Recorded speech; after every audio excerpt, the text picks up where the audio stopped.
আসসালামু আলাইকুম এভরিওয়ান। টবে তেঁতুল চাষ পদ্ধতি। অরিজিনাল থাই মিষ্টি তেঁতুলের কলমের চারা পাওয়া দুষ্কর, আর পাওয়া গেলেও মিষ্টি তেঁতুল কিনা তাতে যথেষ্ট সন্দেহ আছে।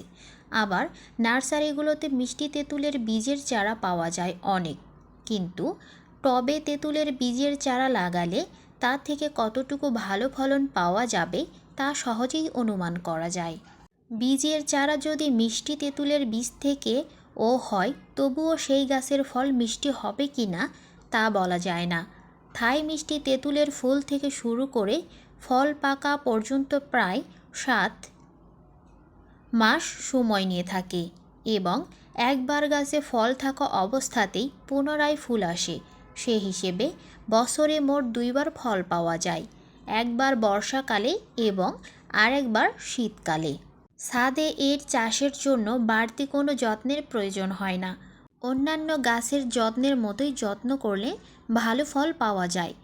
2 ভাগ দোআঁশ মাটি অথবা বেলে দোআঁশ মাটির সাথে 1 ভাগ গোবর, 100 গ্রাম টিএসপি, 100 গ্রাম পটাশ, 250 গ্রাম হাড়ের গুঁড়া এবং 50 গ্রাম সরিষার খৈল একসাথে মিশিয়ে একটি কমপক্ষে 20 ইঞ্চির বড় টব বা হাফ ড্রামে পানি দিয়ে মিশিয়ে রেখে দিন 10 থেকে 12 দিন।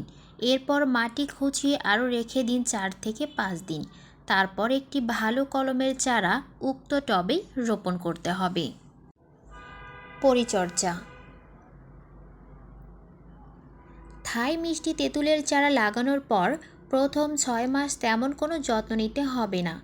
পরিমাণ মতো পানি এবং আগাছা পরিষ্কার করলেই হবে।